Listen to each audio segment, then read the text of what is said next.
दोस्तों नमस्कार। मैं हूं आलोक पाठक और आप देख रहे हैं खबर दस्तक। 24 घंटे बाद बिहार में नतीजे आने शुरू हो जाएंगे, लेकिन धड़कनें यूपी में बढ़ेंगी। दरअसल बिहार के नतीजे ये योगी और केशव मौर्य का भविष्य तय करेंगे। अगर बिहार में बीजेपी अच्छा करती है, यानी एनडीए बहुमत का आंकड़ा आराम से पार कर लेती है और बीजेपी पिछली बार के बराबर सीट या उससे ज्यादा सीट पा जाती है, तो केशव मौर्य मजबूत हो जाएंगे। लेकिन अगर बिहार में भाजपा का आंकड़ा 50-55 तक आ जाता है, तो फिर योगी मजबूत हो जाएंगे। बिहार जब चुनाव प्रचार शुरू हुआ, तो जब पहले 1-2 दिन योगी गए, उन्होंने कुछ ऐसे बयान दे दिए जिसपे कि जेडीयू नाराज हो गया, सुनने में आया, और चिराग पासवान भी नाराज हो गए और बिहार के प्रचार से फिर योगी जी को कुछ दिनों के लिए दूर कर दिया गया। उसमें तो कुछ लोगों का यह भी दावा था कि योगी जी दिल्ली गए, अमित शाह से मिले, नड्डा जी से मिले और बोले कि भाई मुझे बिहार में चुनाव में प्रचार करने के लिए जाने दिया जाए। कुछ लोगों ने यह कहा कि केशव मौर्य की वजह से योगी के दौरे बिहार में रोक दिए गए। ये देखिए, अब तमाम तरह की खबरें चल रही हैं। खैर, फिर से योगी की सभाएं लगी। अब मैं आपको बताता हूं कैसे केशव का आपकी अग्नि परीक्षा कैसे है। बिहार में भारतीय जनता पार्टी को एक केंद्रीय नेतृत्व को एक विश्वसनीय चेहरे की तलाश थी, जो बिहार में चुनाव का ढंग से पार्टी के प्रचार का पूरे चुनाव पर नजर रख सके। इसलिए अमित शाह ने केशव मौर्य को बिहार चुनाव में उप सह प्रभारी बनवाया और वो पिछले 1.5 महीने से, सितंबर के अंतिम हफ्ते से बिहार में लगातार कई बार आते जाते रहे और पूरे चुनाव भर वो मुख्यतः बिहार में ही रहे।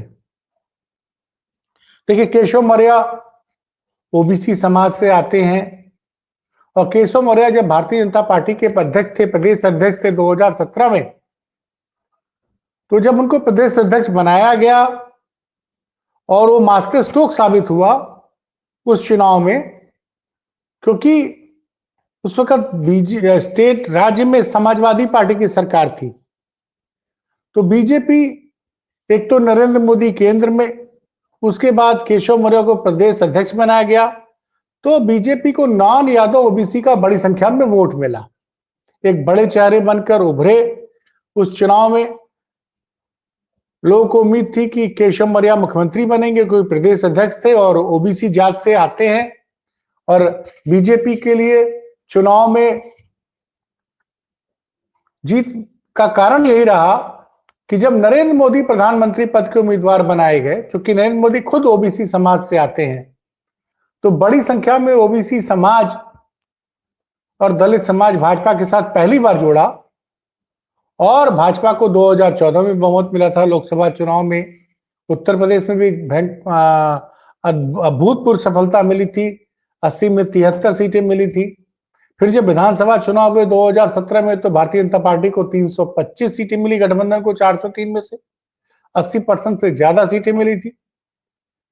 लेकिन ऐन मौके पर मुख्यमंत्री जो है योगी आदित्यनाथ को बना दिया गया। कोई कहता है उसका आरएसएस का दबाव था, लेकिन हाल के दिनों में योगी आदित्यनाथ की वजह से उत्तर प्रदेश में भाजपा को काफी नुकसान उठाना पड़ा। लोकसभा चुनाव में भारतीय जनता पार्टी को उत्तर प्रदेश में भारी नुकसान हुआ, जहां उसके पास 2019 में 80 में 64 सीटें थी, बाद में 2 सीटें उसको उपचुनाव से जीती।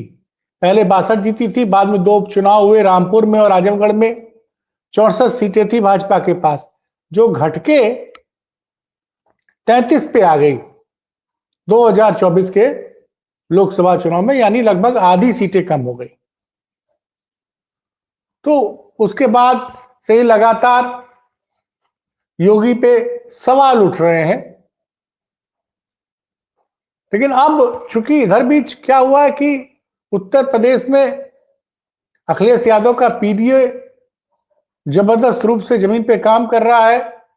वो युवाओं को जोड़ रहे हैं, वो पिछड़े दलित को जोड़ने में कामयाब हो रहे हैं। लोकसभा चुनाव में तो उनको अच्छी सफलता मिली ही थी। अब जो है, चूंकि बिहार चुनाव में अगर महागठबंधन की सरकार बन जाती है और बीजेपी अपनी सीटें बरकरार रख पाती है, मतलब आप समझिए सिनारियो 1, महागठबंधन की सरकार बन गई लेकिन बीजेपी 70-75 सीटों पर टिकी रह गई, तो भी केशव मौर्य मजबूत हो जाएंगे उत्तर प्रदेश में। और तब बीजेपी के लिए योगी को मुख्यमंत्री बनाए रखना मुश्किल होगा। वैसे जमीनी हालात यह है कि पिछड़े दलितों में बड़ी नाराजगी है।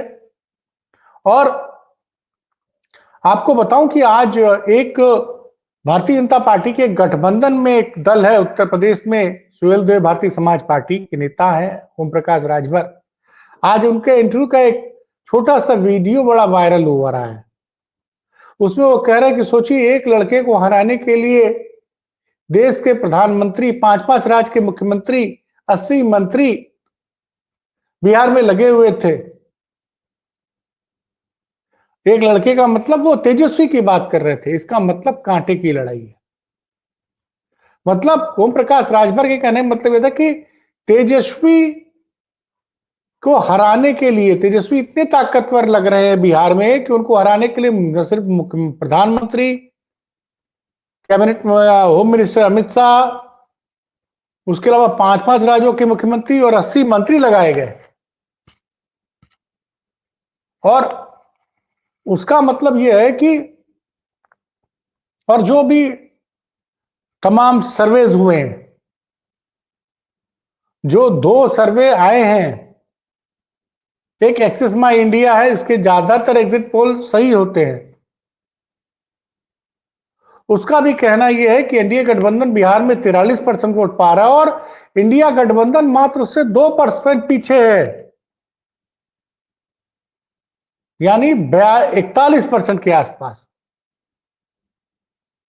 और एक न्यूज पुंज करके नया यूट्यूब चैनल है, लेकिन बड़ा अच्छा तेजी से काम किया है। उसने भी, जैसे एक्सिस माई इंडिया 121 से 141 सीटें बीजेपी को दे रही, लोअर साइड में इंडिया को 121 और हायर साइड में 141, और महागठबंधन को 98 से लेकर 118 तक।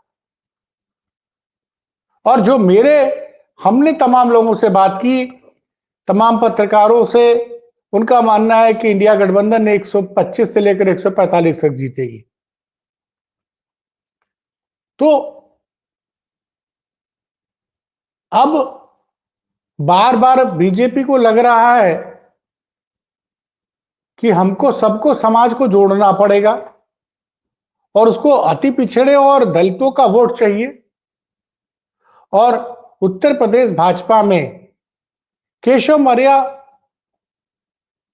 पिछड़े समाज के बड़े नेता माने जाते हैं।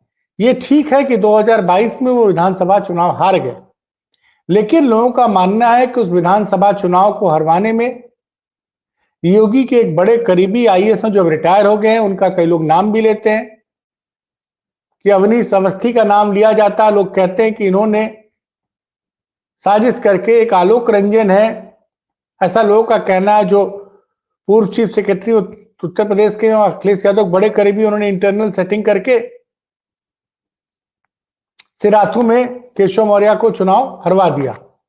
केशव मौर्य वहां 69,000 वोटों से हारे थे।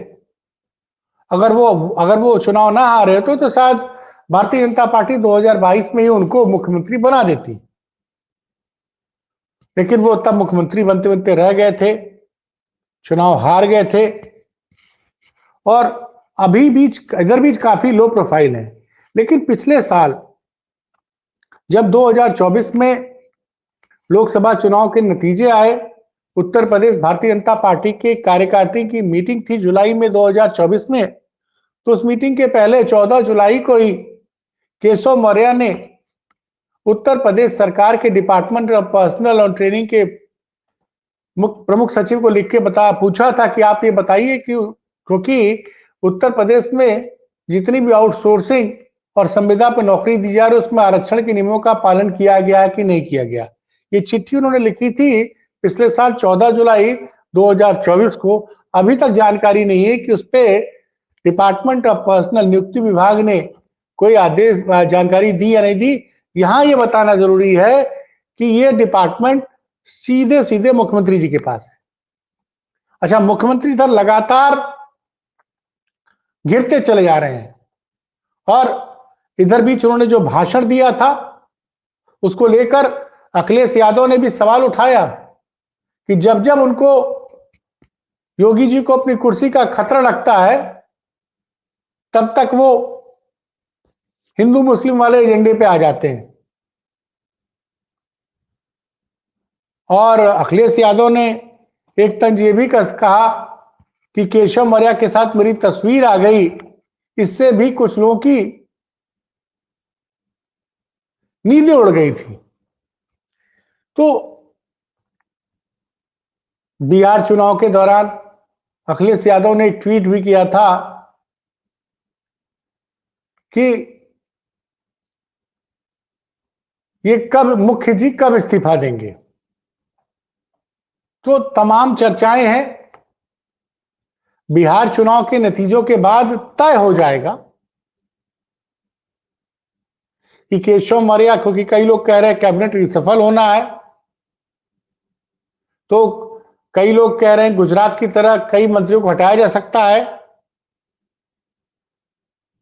और योगी खेमे के पत्रकारों का मानना है कि केशव अगर बिहार में काम सही रिजल्ट नहीं दे पाए तो उनके लिए आखिरी मौका, उनको शायद मंत्रिमंडल से ही हटा दिया जाए।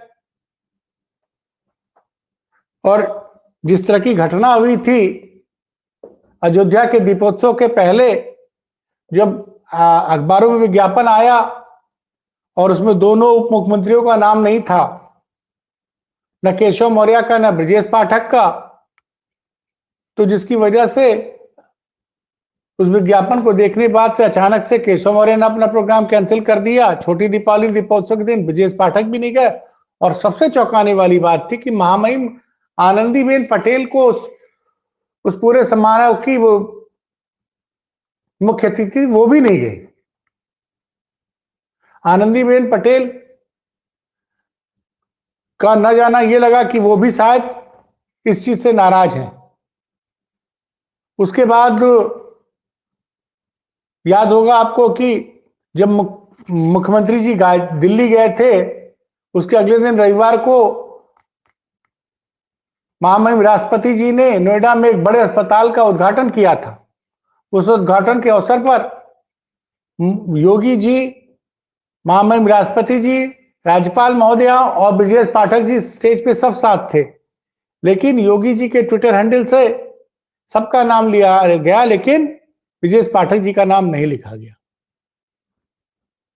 लेकिन आज एक अखबार में विज्ञापन निकला सरदार पटेल जी को लेके, तो सारे दोनों उप मुख्यमंत्रियों का नाम है और पूरे सलीके से है।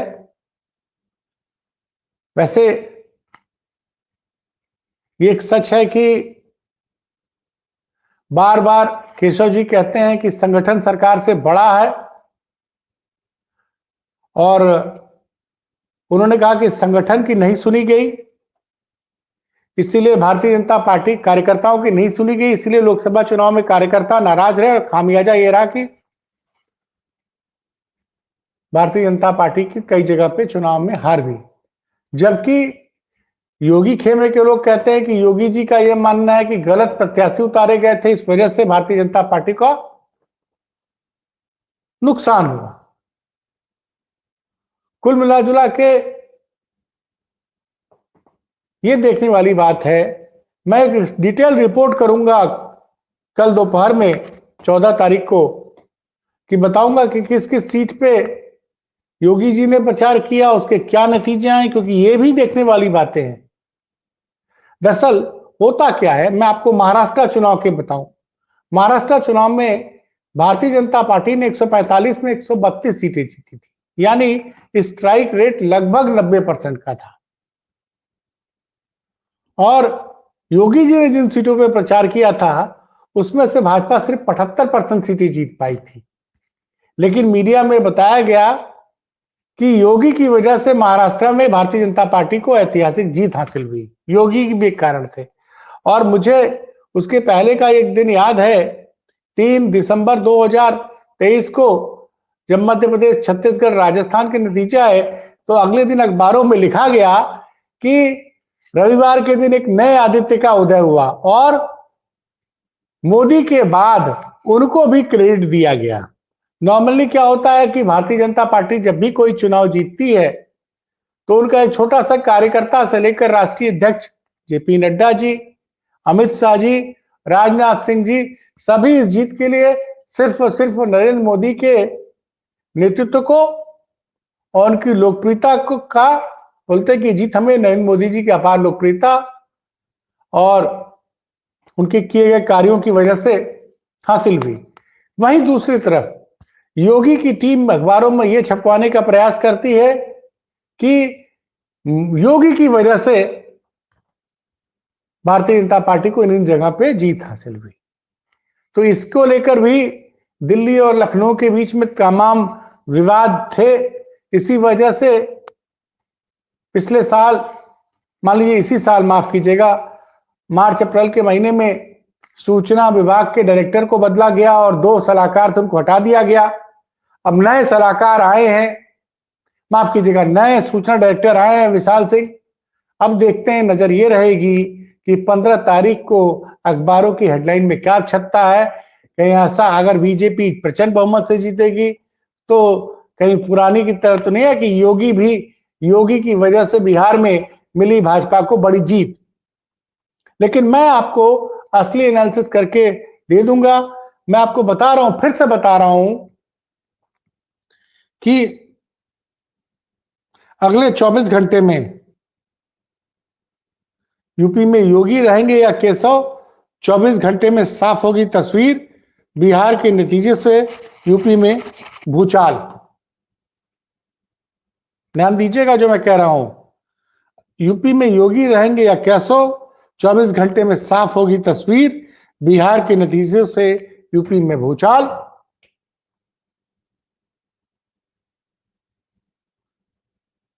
धन्यवाद।